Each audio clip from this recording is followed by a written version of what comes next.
I am Amy Vetter, and welcome to the Breaking Beliefs podcast. This valuable time is for you to pause in your day and go on your own self-journey. Discover the beliefs that are holding you back from living your best life at work and at home.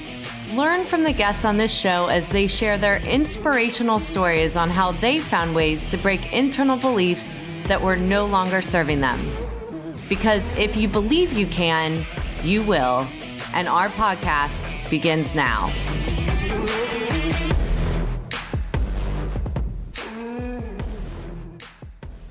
Welcome to this episode of Breaking Beliefs. In this episode, I interviewed Daniel Hood, and we talk about the stories of his parents, and they are some great ones, that have had an impact on who he is today. We discuss how observing why you do what you do can provide you greater clarity in what you love and the work that you do to adjust as a leader and bring out the best in the people around you. If you don't know Daniel Hood already, he is the editor-in-chief of Accounting Today. He has been with the publication for over 2 decades and previously serving as a managing editor.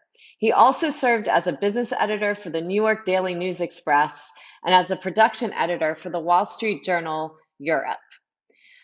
I am so excited for you to hear this episode and the learnings that Dan is sharing today. I also want to make sure that you know about my new book, Disconnect to Connect, Tap into the Power Within You to Create the Life That You Desire. It is available on Amazon as of April 25th, and we will be doing a podcast series soon talking about each chapter of the book each week. So get your copy now so that you can join in, send in your questions, and we answer it each week in doing a virtual podcast book club. I look forward to hearing your feedback on this show today. Welcome to this episode of Breaking Beliefs, where today I am interviewing my friend Dan Hood, the editor-in-chief for Accounting Today, and really looking forward to talking to him about his story. So Dan, did you want to give a little background on yourself and then we'll get started? Sure. So as you said, I'm editor-in-chief of Accounting Today. I've been editor for, I recently calculated it's about 11 years, which is terrifying. Oh, wow. Because I didn't realize it was that long. But I've been with the publications for about 25 years, started in the late 90s as managing editor. So been there for a lot longer than I thought I would be. But it's when I first started, I was like, accounting, I don't know anything about accounting. But it's turned out to be a pretty fascinating place to cover. So I'm excited about it. So awesome. I was just, before that, I was primarily in production. So I was sort of an art director and page layout person and that sort of thing for a couple of different business publications before that. Awesome. Well, this is fun today to be able to interview you because you're usually the one interviewing everybody. Yep. Yeah, I'm a little nervous. I got to be honest. This is the thing. I'm like, you're not usually in that seat, are you?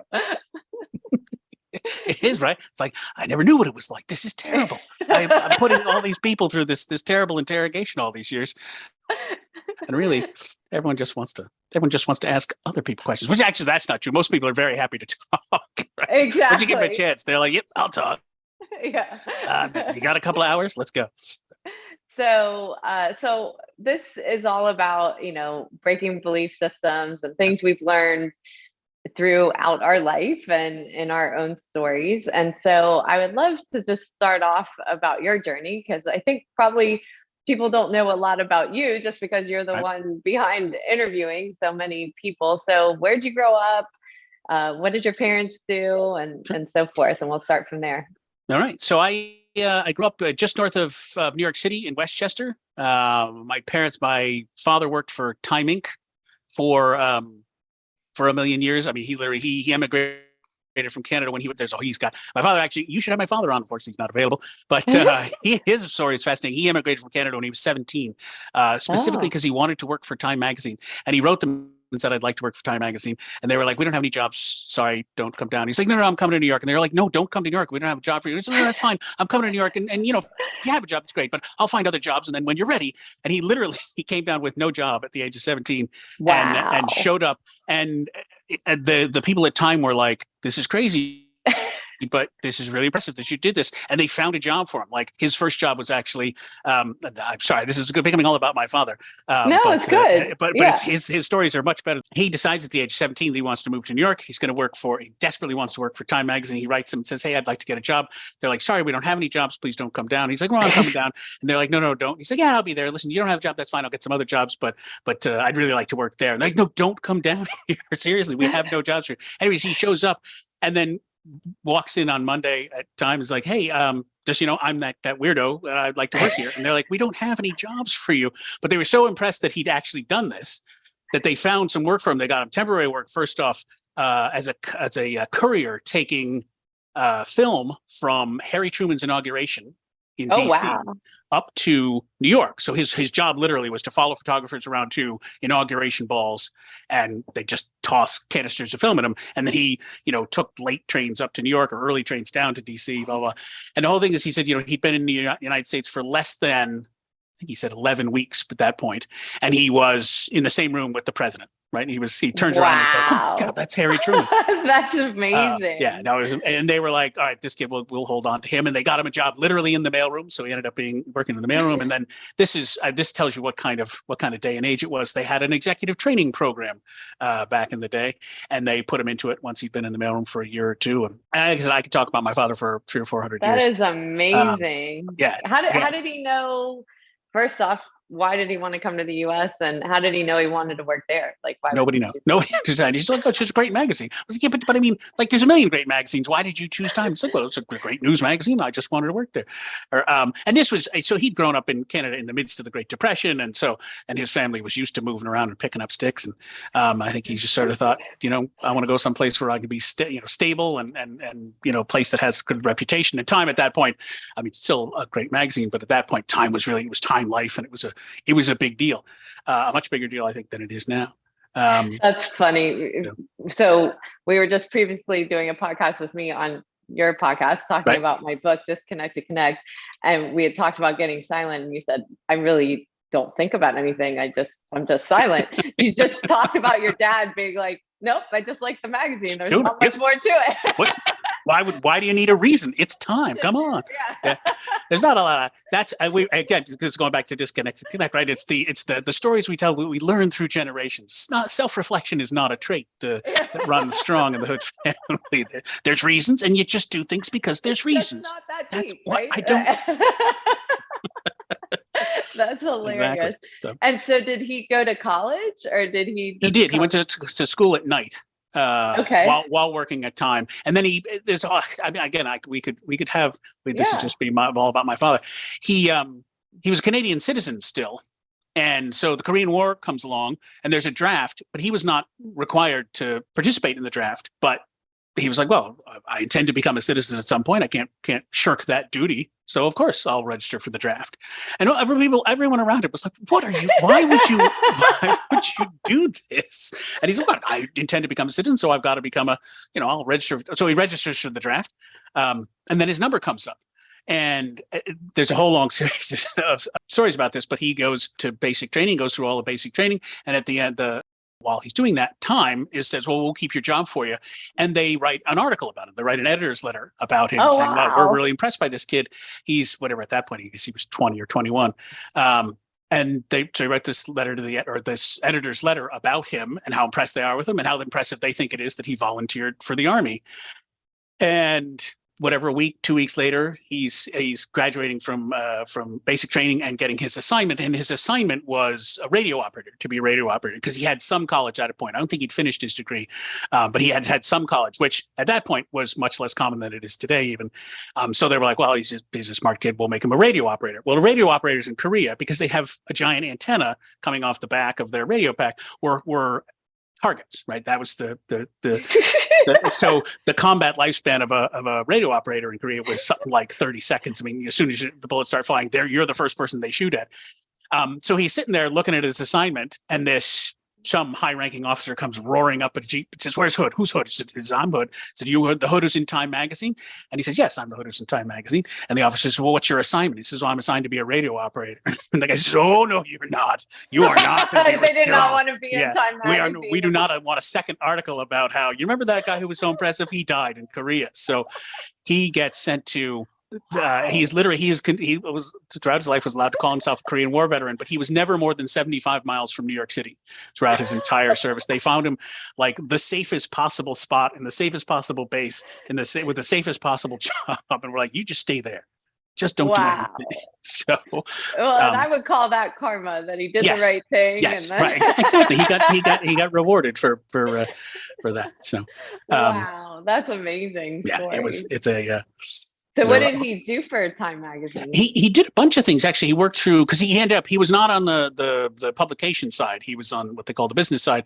He did a bunch of different things. He was in HR for a while because, like I said, they literally their executive training program was like, we're training you to be an executive, not an executive in a particular area, but just Right, to be a a good business leader. person.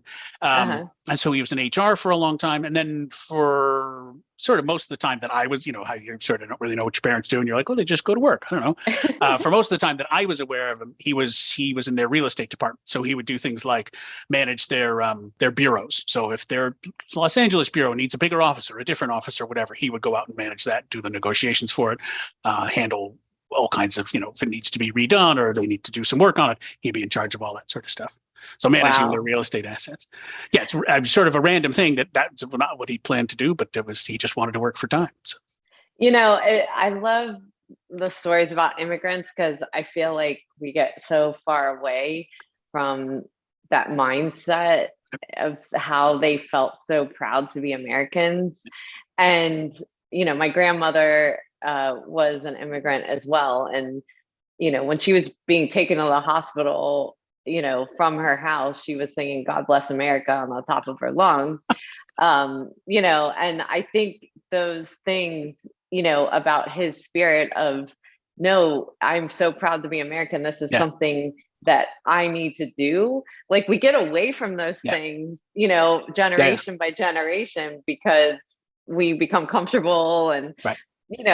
we didn't strive to be here like those people did. And it always it's such Yeah. a big impact in your life when you've got immigrants around you. Yeah, no, and it gives you a whole different perspective. I should say I have to tell a little wrinkle on this because technically he was not as he was going into the army, he was not yet an American citizen. So Yeah. because this is what my father was like. He had read up on the regulations, and there's technically a different oath that you swear if you're a non-citizen joining the U.S. Army. So he goes to the main induction center in New York City, which is so there's 500 guys who've been ordered to assemble at this point. 499 of them are American citizens, and then there's him. So he goes in, and some sergeant goes, "All right, all of you stand up. You're going to take the oath." And he goes, "Sergeant, I have to take a different oath, sir." And the sergeant's like, "What are you crazy? You take the same oath as everybody else." And he's like, "No, no, I looked it up. It's Rule 347 or whatever. I have to take." And he looks and he goes, "Oh, what's your name?" And he said, "Hood." He said, "Hood, you want to make all these guys wait while you take a different oath?" And he's like, "I have to, sir. I'm not an American citizen. I can't take the oath." And so eventually the sergeant said, "Oh, these guys are going to hate you, Hood. They're going to hate you." All right, fine. And it takes like an extra 10 minutes or whatever for him to But find the they right took oath. longer fighting about it. Yeah. Yeah. So they finally get the thing, and he swears them in, and he swears the other guys in, and they get back on the bus, and they're sent off in the buses to go out to, I think it's Fort Dix anyway, so the basic training out in New Jersey. And my father gets on the bus, and he gets on the bus. All these guys are looking at him and like, "Are you that guy? You Hood?" And he's like, "Yeah." He's like, "Oh, this is where the trouble starts." And they're like, "You're the guy who gave the sergeant all that trouble." And he's like, "Yeah." And he's waiting for this all for them to take it out on him. And they're like, "That was great. That was fantastic. You gave that guy what for. You told him you told him where to get off." So luckily they did not hold him against it. But yeah, That's it is. awesome. You're right. I mean, it is having that perspective is tremendous because we do get sort of even having it. You're still as a native born, Yeah, you take it a little bit for granted. you do. You do. So, and then when did he meet your mom? And So, again, this is going to go on forever because he comes down. He met my mom probably. He'd been in New York probably for 15 years or so. They met a little for the time. Met a little later. I think Mhm. they met in their late 20s, where most people were married a little earlier in those days. But so he'd been in New York for probably a decade or more. Um, and then they met through some mutual friends. Actually, my father's roommate was dating my aunt at that time, which is Oh, weird also okay. because my father's roommate then became a priest, but that's a whole other story. Oh, But wow. not because of my aunt. It was not her fault. Don't blame her. Um, but the story, the real interesting story, and sorry, it keeps going back. My father's got Yeah. way. You should have again. I would if he had not passed away, I would have had him on as a guest. But Yeah. he his first when he came down when he was 17, with no job, coming to pester time to hire him. He took the bus down, right? Because the bus went through all these sort of windy back roads because there were no interstates. This is Right. 1947 or 49 or whatever it is. Wow. There's no interstate highway. So to go from Toronto down, you're going through upstate New York, and it's all windy local roads. And so you get on the bus in Toronto at whatever 5 o'clock in the afternoon, and it goes all through the night. And by 8 o'clock in the morning, they pull into this sleepy, tiny little town in Pennsylvania, and they say, "Oh, if you want to get off and use the bathroom or get some breakfast." So he goes. This is his first time in America. He goes out and he's in this tiny little, one horse town, gets himself a, something to eat, cup of coffee, whatever, and then 15 years later meets my mother. They fall in love. They're going to get married. He goes to meet her parents, and they travel off into the middle of northern Pennsylvania. And meet his parents. And my grandfather sort of takes my father's side and says, "Let's go drive. I'll show you the town," which was really his way of saying, "I want to have a little quiet talk with you and Exactly. explain what's what, and how you're going to treat my daughter and so on and so forth." But they're driving through town, and my father's like, "This looks really familiar." And my grandfather's like, "It could not look familiar. We're in the middle of nowhere. Like, I love this place, but this is the middle of nowhere. You have never been here." And my father's like, "No, no, no. We're going to turn here, and there's a street up to there, and there's a courthouse at the top. And if you go around the corner, there's a place that sells rolls and coffee." And my grandfather's like, "But how could you possibly know that?" And it's because this is the first place I ever ate a meal in the United States, was Wow. in this tiny one-horse town in the middle of nowhere, which happened to be where my grandparents lived and where my mother Wow. had spent. They lived had two places nearby, but had spent a lot of her time growing up. So it was a random, So weird coincidence. amazing. Again, Yeah. so that they met in New York City basically because they were both living there, and then stayed in the area. Eventually, when they had kids, moved out to, like I said, to Westchester, just north of the city. And did she work or was she a stay-at-home mom? She did at the time, but well, she worked before. She worked a bunch of different libraries, but no, she was a stay-at-home mom for probably until I was about 12. I'm the youngest Hmm. of we got four, and but I'm by far the youngest. Like my brothers and sisters are all 6 or 7 years older than I am. So, but by the time I was in high school, she became a tax preparer, Oh, wow. which was sort of random. But she started working for H&R Block, and eventually ended up running their local office, and worked there Okay. and loved it. Worked there for 20, 30 years. Wow. So, okay, so now you're the youngest of four, Yep.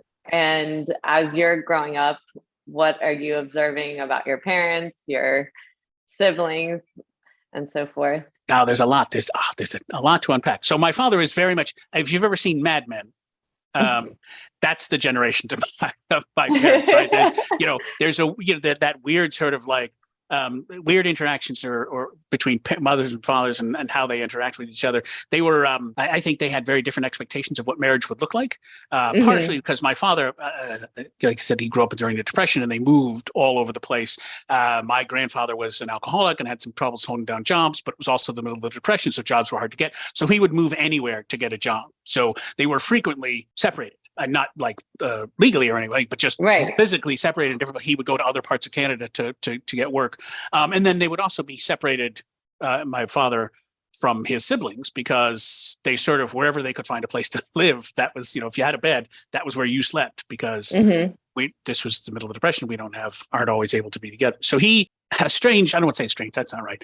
Had a very different, put it this way, a very different idea of what a family life would be like, Hmm. compared to my mother, who grew up in, with her parents were always in the same house, and they were very close and very tight. So they both came with very different expectations. And then it was also, like I said, that era of, the 50s and early 60s, where, I always love this story of the advice they would give to wives was, 15 minutes before your husband gets home, flick your baby's feet. to make them cry, because then I'll get the crying out, and then they'll be happy because they'll when they get home, so they won't cry when your husband comes home. I mean, it Oh was my that sort of, goodness. Yeah. and my mother was not into that.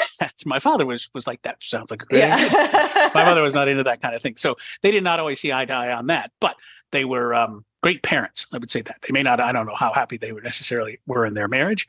Hmm. I don't think they were unhappy, but I don't think it was a blissful love match that it might have been. But they were great parents. I mean, they very much made sure that we had everything we needed and looked after us, and every opportunity that we could take was they were happy to support those. So it was. Yeah. So in some ways, it was a little weird because they were their model. You know, they were more of a partnership. Put it that way. Yeah. Um, Uh-huh. Yeah, and more operational of getting yeah. it. So they had a belief system together that Right. worked.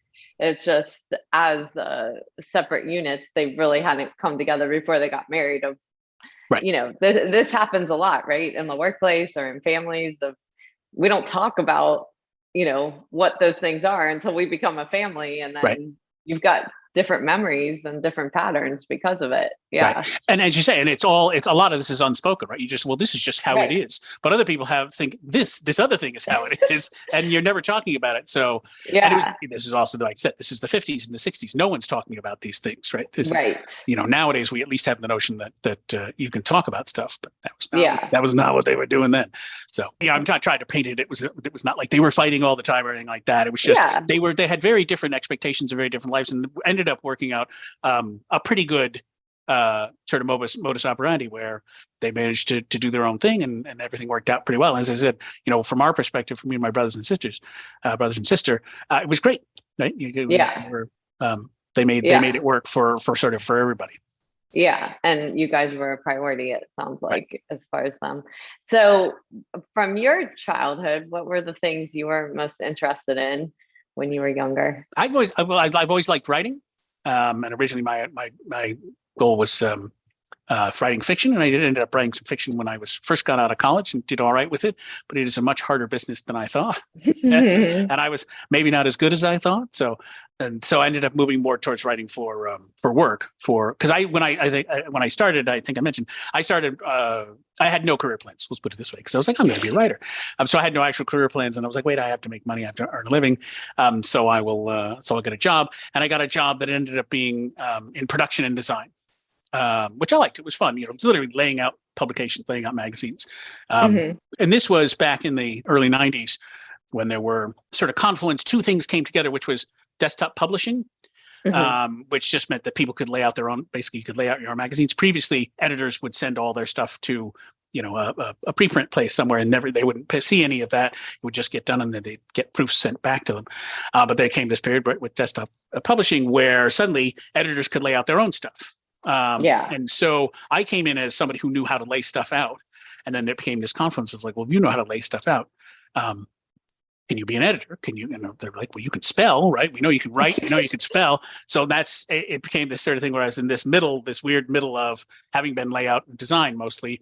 And then getting more and more editorial responsibility. And then at some point, those things sort of diverged, right? It became a thing where production and design and editorial sort of came together very closely, and then they diverged, and it became much more of production went its own way, and editorial. And I somehow ended up on the editorial side of that.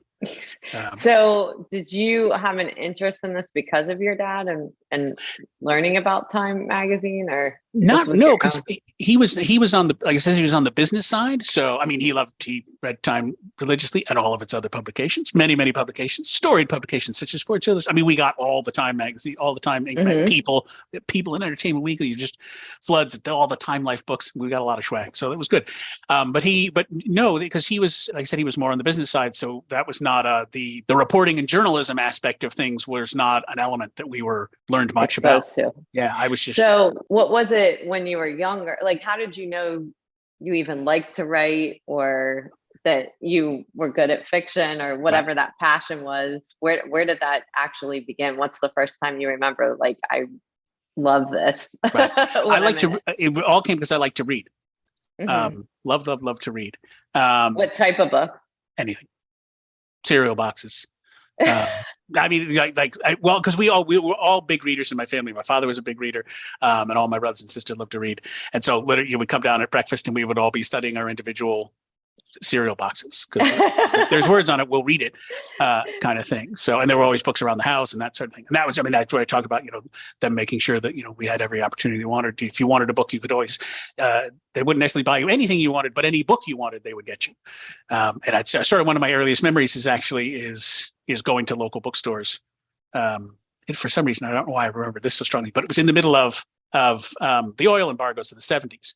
And I remember people talking about, no unnecessary trips. You can't go anywhere because there's so little gas and we're rationing gas and blah, blah, blah, all sorts of things. And I remember frequently going to bookstores that period, like my mom being like, let's go to, you need a book, let's go get a book. And being like, well, can we drive? She's like, yeah, it's fine. Don't worry about it. But,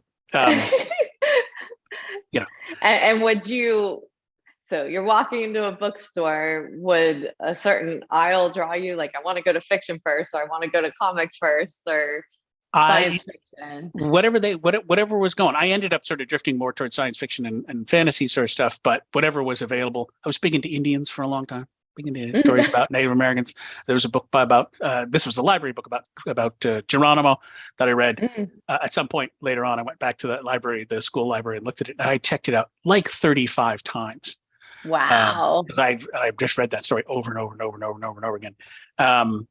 So and what was it about that story that you wanted to keep reading? He's a badass. Yeah. was kind of a badass. He comes to a bad end, unfortunately, but yeah, no, it was just, I always thought Native American culture and was fascinating. And it was just a very well done book. I mean, it was a kid's book. It was, meant for people in elementary school, but it was just this fascinating story of, there's the whole story of, because it included a lot of, what was going on in terms of the U.S. Army forcing Indians out of their homelands and that sort of stuff. So was a lot of background. And so that story is a big story. You're like, what's going on? And then there's all the stuff that he does. And he's just an amazing guy. Like I said, and the book, obviously, and having looked up more about him later, is maybe not as amazing a guy as this book portrayed him. He had some other problems. I guess, he sort of had some other things that may not, but let's put it this way. There are other Native Americans who are, probably better exemplars of it. But he was just a fascinating character. Yeah. And I always find that interesting when we kind of get drawn into one thing or another that kind of makes an impact on us, right. Where, you're going back and repeating it, but it's probably been something throughout your life. You might go back and reflect on a piece of that story and so forth, because it impacted you. And I'm wondering too, with your love of reading, did your mom as a librarian get you guys all started in this? This is what's fascinating. Like I said, she worked at Widener Library at Harvard. She worked in a library in New York, but she was not herself a big reader of books. It was it was really her father. She would get you any book. Like I said, she would get you any book you wanted. But she mostly read was she read magazines. She read a ridiculous quantity of magazines, and as I said, my father got all the magazines there were, because Time Life at some point produced something like 35 different titles every week, and some of them were, then there'd be others. So by the time we were all adults, she was 4 or 5 years behind on everything, because she'd have these stacks. She'd have to go through People, and she'd have to go through Sports Illustrated, and she'd have to go through Time, and then Life, and then 3 or 4 other magazines, and the newspaper and stuff like that. And so was not uncommon for her to sort of say at some point, be like, so what's going on with the Pope? And you're like, what do you mean the Pope? She's like, well, he just got shot? You're like, no, he got shot 4 years ago. Why you're reading magazines from 4 years ago? Why? That's a terrible. She was never that bad, but it was definitely stuff like, so what's going on? What's happened with this that I'm reading about from 4 years ago? So she, like I said, she did not read novels or books. She read a ridiculous quantity of magazines and newspapers. And I get that. Yeah. I'm the same way. Like sometimes I just don't want to think. Like I want to just have the easy magazines, the gossip magazines, right. just something completely absolutely different than your life, right? Exactly. So it was my father was not like, hey, you should be reading a book at all times, but he was always reading, and there were always books around. So I think a lot of it was just a way of life. Yeah. We said, well, that's what you do. Yeah. So you said you kind of started out in layout. Right. Was that a passion of yours, or as you started moving into the editorial space, did you miss some of that, as you started moving in your career? Because, like so many, we start diverging in our career and specializing in areas because you have to at Right. a certain point. And then sometimes we don't even pause to say, oh, this part of me is missing now and I didn't realize it. Right. Yeah. It's funny. Everything in my career, I sort of drifted into it. No point did I make any serious decisions about anything. I just sort of thought, this job I got just because it was like, someone was like, hey, you can take this job. It's available if you want it. And I'm like, sure, I'll do that. Why not? But yeah, I did. I loved layout. There's something very OCD about it. It's very nice to figure out, make things work, make things fit. And then what I really liked, I liked the combination of the two. I liked being able to put something together, but then also being like, well, if this headline doesn't work, I can rewrite it. Right. Like Right. mostly in production, you have to call an editor and be like, I need to rewrite this headline. Can you fix it? It's too long.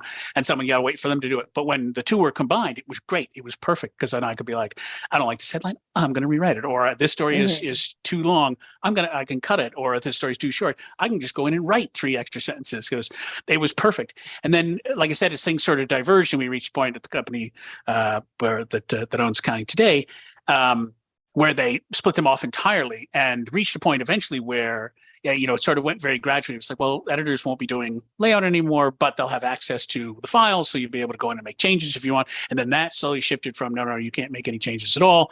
You just send them all through production. And that was the point where it's like, whoa, you're going to take away my license? I love that. I love laying it out. This is great. Yeah. And I did miss that. I do miss that element of it. But it's one of those things where you're like, is that the best use of my time? And I could understand why, the company was like, well, if you want to just do that all the time, you can do that, but we're not going to pay you what we would pay you as an editor because there's more valuable work that we would pay you more for. So, I think that's an important, connection to where I think people get promoted a lot of times to levels of things that they want for the title, right? And the pay and so forth. But, I see this a lot of times in CPA firms, the partners don't like working on the business. They still want to do the client work.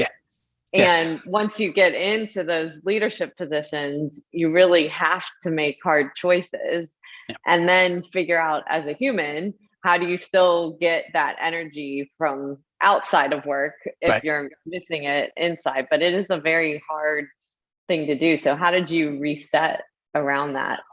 Well, I just want to get 100%, like 1,000,000%, right? So many people get to, right? You get promoted to manage other people because you're really good at what those people do, but that means you're not doing it anymore.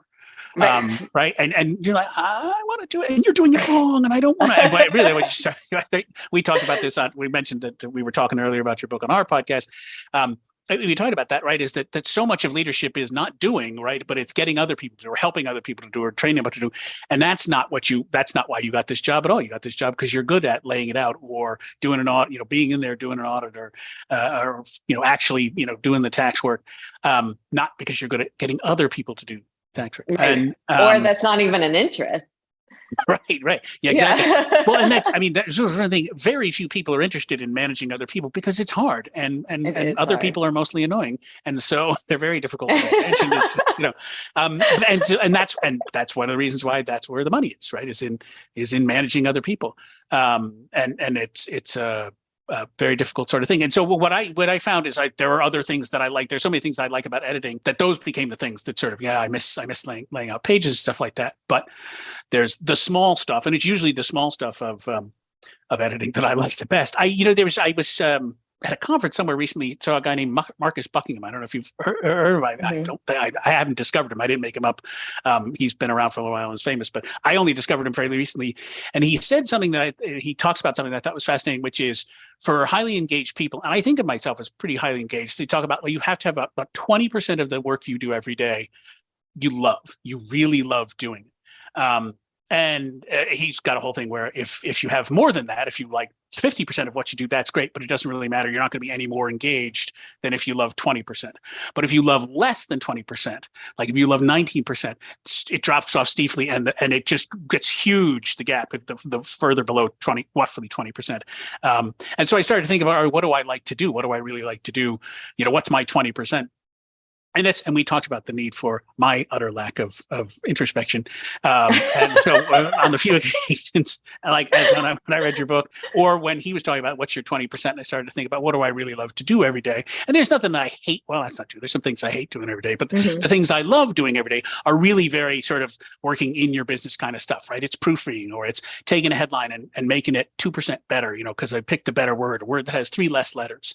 And so the headline shorter headlines are always a goal, or wrote the perfect deck, or made the Hmm. right cut, or he said, you know what, this pair, because mostly what I do, I mean, I do a fair amount of writing, but a lot of what I do is editing other people's writing. So it's saying, well, this paragraph will be perfect here.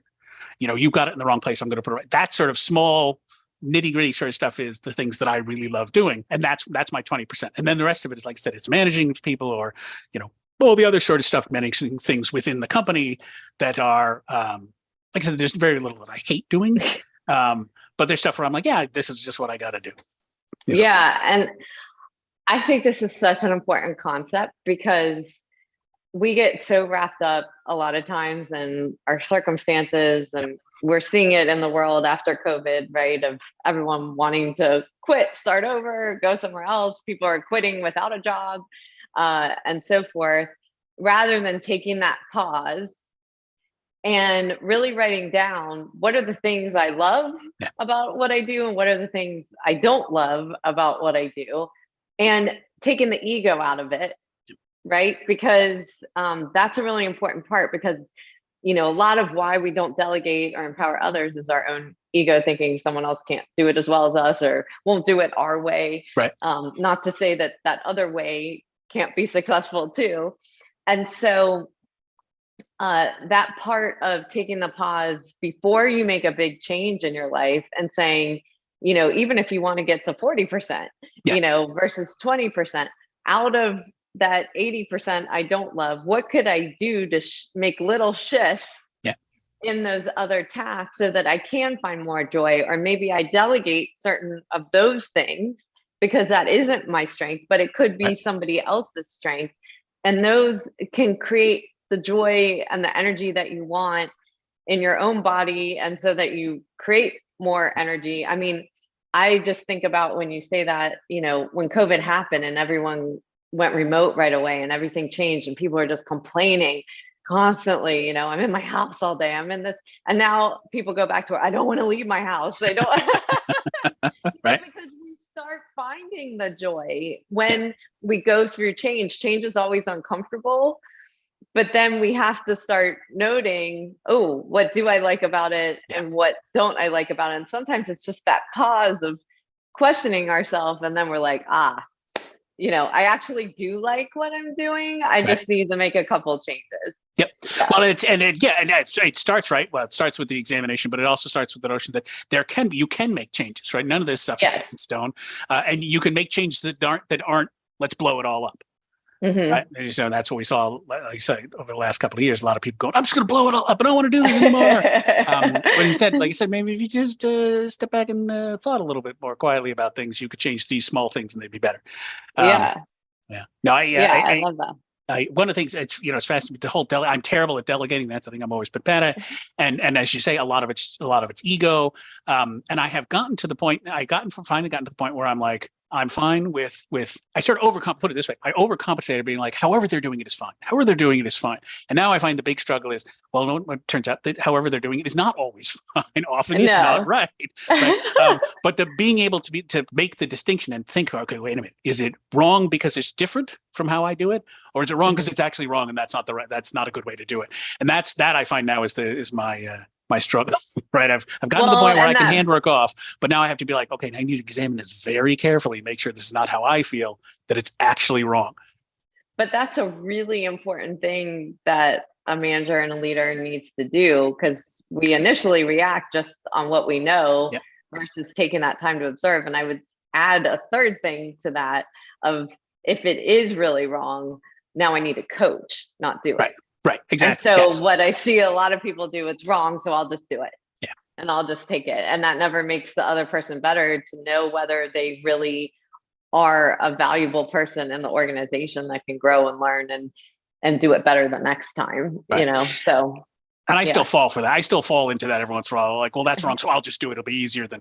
And so that's a constant battle. But I'll give you. This is a very positive discussion. But I'm going to give a little sneaky trick that I have found when you're on the other end, right? When you're facing someone who is giving you, and it doesn't need necessarily to be in a boss employee relationship. Sometimes Right. it's when you're dealing with just face to face with other people who may be at the same level or in different departments or whatever. One of the things I found is that sort of requiring people to explain Hmm. why they're saying something or why they're suggesting one particular mode of, way of doing something when you've got a different way it's devastating. Right? Because often what they start to realize, even if it's just subconsciously, is, oh, I'm just saying this because this is what I like. This is my preference. This isn't right or wrong. This is just how I like to do it. Right. And you can sort of back people up into, well, don't do it in a mean way. The whole point is, but like, if you can say, this is a nasty skill that I have, which is the ability to explain what I want done in a way that sounds very plausible and very, and often it's because I thought it through and there is a real reason to do it. And this is the reason to do it. And this is why we should do it this way. And I can explain in a couple of sentences why we should do it this way. And if you ask somebody else, say, so what's your thinking about what you want to do? Why do you want to do it that way? And then they realize they don't have any ways. It's just because that's what they want to do. It's just because that's how I like it, or that's, I like this. It's often I would have this with them. Art decisions about covers of magazines, stuff like that. You'd get a group of people, and someone would say, "Well, I want it to be blue, and I want it to be green, and this is bad. This is terrible. We can't do this." And when you sort of push to say, "Hey, so why do you think this color's better or this is better?" And you start to realize it's just because that's the color they like, right? And it has Exactly. nothing to do. It's not, you get people sort of Based saying, in anything. "Well, Yeah. obviously because blue is the color." This is Well, it's kind of the same thing as your dad. yeah. He just wanted to work at time. It wasn't Right. deeper than that. It He seems liked it it. seems obvious to me, but that's right. But the ability to have an explanation for it Yeah, is exactly. put you ahead of everybody else, right? If Exactly. you could say like, he would just say it's time, and everyone understood that. Okay, yeah, it's time. Yeah, that's fine. But if Yeah. things like, why do you want this color? At some point, I remember somebody saying, well, because blue is digital. Blue is the color of digital. It's like, no, Who you said just that? like blue, right? Blue isn't digital. What are you talking about? And so, Yeah. but being able to say like, this color works well with this image because it pops, and this image will pop off a blue background better than it will off a yellow background, because yellow is whatever. I'm making that up, but Right. if you can articulate that, it puts you ahead of everybody else, because a lot of times Absolutely. people's decisions are just based on, even if it isn't a personal preference, even if they do have a reason behind it, they can't articulate it. Yeah. And that's why it's a sneaky trick, because sometimes you're just taking advantage of people's inarticulateness, which Yeah. is mean in one way, but on the other Well, hand, it's I find that in organizations a lot. I especially working in tech companies, you'd be working between, the designers yep, of the feel and the look and the subject matter experts of like, no, it has to do this. right, And there is a disconnect a lot of times in organizations between different skill sets because and my son is looking into going into architectural design, and that's one thing I said to him is like, people think they go into arts and get to make whatever they want to make, but you really are taking in other people's requirements and right, inputs and have to make it the way they want it. right. So just the same thing in a magazine, whatever the branding and the formatting of the magazine and who their audience is, you don't get to just make it Yeah, wild and crazy just right, because you want to. right. Yeah, Like, you're going to be designing a lot of houses and a lot of office buildings. You're not probably going to you're not going to like that much, because yeah, you're serving yeah, that's your job. Exactly. somebody else's vision. But And in yeah, most of our jobs, that's what we do. And that's why that percentage rule is important of like, a lot of what we do isn't necessarily the way we would have done it or if we could have done it on our own, but what things do we feel empowered in doing that creates that energy and empowerment in our roles is right, important no matter what you do. yeah. So I want to end with some just rapid fire questions, All and right. I just ask you to pick a category. So family and friends, money, spiritual, or health. Oh, I saw this list before, and I was like, I think they're all. It's I'm going to go with. I will take family and friends for 200, Alex. Okay. All right. So with my family and friends, Yeah. things are actions that I don't have that I want to Right. I don't have enough time with them. have. Hmm. And some of that's because, some of my family, I've got a brother who lives in England, for instance, with his family. So I don't get to see them as often as I like, and particularly not as much over the last 3 years. But also, my other brother and my sister sort of, their one brother has his kids are play baseball all the time. So they're constantly, I mean, they're constantly in Florida at Baseball's a job. yeah, no, it is. And Yeah. these are, they're 14 and 16 or something like that, Yes. but they're like going to spring training and stuff. So, Yes. don't often get to see them as much. Don't get to see my friends as much. Even just people around the city. It's just people since the pandemic, people are going out a lot less, and we're not in the office as much. So it was just sort of a natural just to be like, all right, well, let's go out and get a couple drinks after work or have lunch or whatever. So there's a lot less of that. I would like to have more of that, and I'm sure we will as things get not more normal, but Yeah. achieve some new normality, whatever it would be. Yeah. So I'd like, more time with friends and family would be good. Okay. Things are actions that I do have that I want to keep. What little interaction I have with them is good. And I would say, we all bust on social media a lot because a lot of it is terrible. But I mean, I think that it really it's allowed me to keep in touch with a lot of people who I would never have kept in touch with. Right. The people who live, like I said, who live near me, I'm going to be in touch with them probably on a regular basis. But there's all kinds of friends that I hadn't talked to until I got on Facebook, whatever it was 6 years ago or whatever. And it was great. That's been really great. So, Yeah, I had a high school reunion last year and I was in and out in an hour. I'm like, I actually know everything that's going on. well, yeah, well, that's, I had to say I didn't go to the most recent Conversation. high school reunion because I'm like, I see these people on Facebook all the time. I know I their know. lives. I probably know know their more than I kids. want to know about them. Yeah.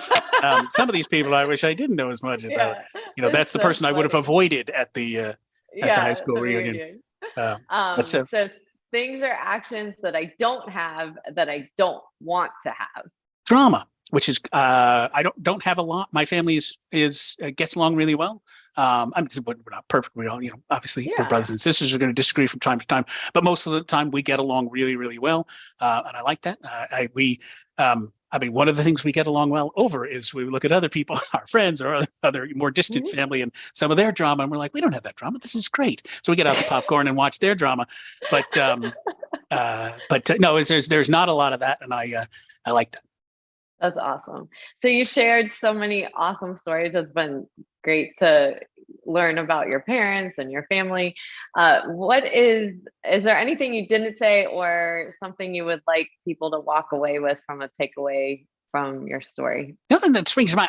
The thing is, now that I've been thinking about my father and my mother, both of them actually have a ridiculous quantity of great stories. I want to tell like 5 more stories about my father because I'm like, wait, that's a great story. I should have told that story.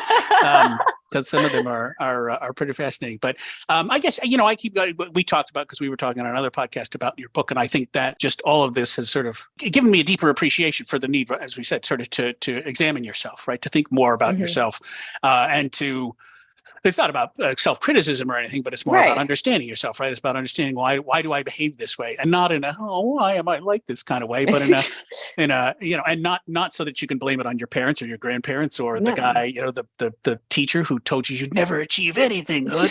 It's not about that, but it's to understand why you do what you do, and I think that's I have, like I said, a newfound appreciation for that. So I'm going to give you a plug. I'm going to go ahead and plug Disconnect because it really is. It sort of gets you thinking in a very good way. Well, thank you. Thank you so much. Yeah. And I think that is a really important delineation. It's the research Right. of ourself and the messages that have come to us through our lifespan, which there's so many, and deciphering what serves us and doesn't. And so I love that. So thank you so much for being on today and sharing your story. And I'm sure a lot of people are going to love hearing some of these stories about your dad, and you're going to get to tell a whole lot more after Awesome.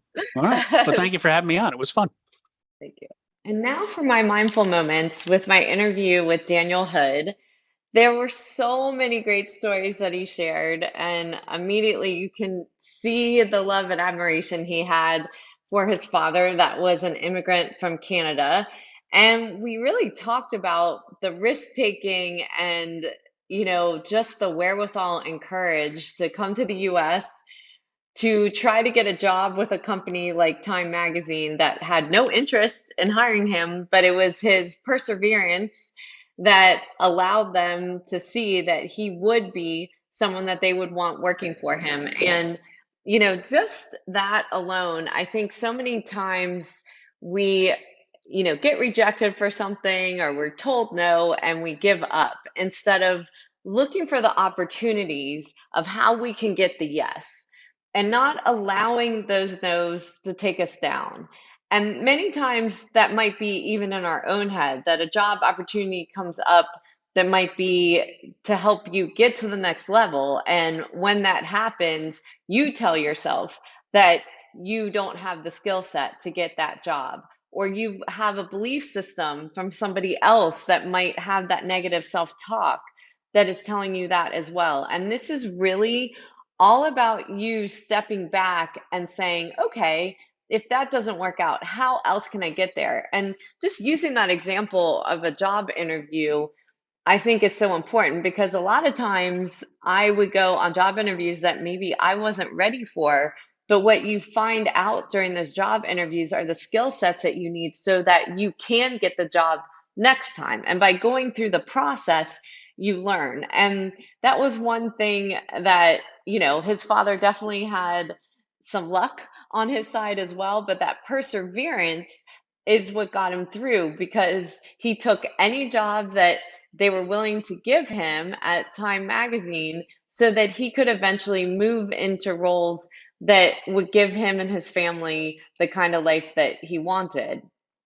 And I also thought that such a poignant story about his father coming to America, being an immigrant, and not even being a US citizen, but feeling like he should be part of the draft and doing his part as an American citizen. I know so many of us will know the right thing to do in our hearts, but we don't necessarily do it because we don't want to have to do it. And this can apply in business, in our personal life, that if we actually did it, it would be inconvenient or cause some financial stress or whatever the reason might be.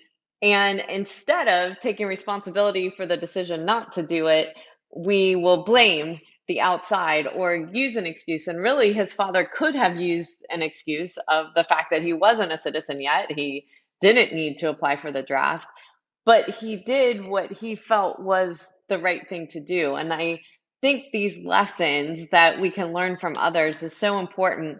And just giving ourselves that observation of the way thoughts go through our head, the excuses that we may make for the things that we know in our gut, our intuition, are the right things to do.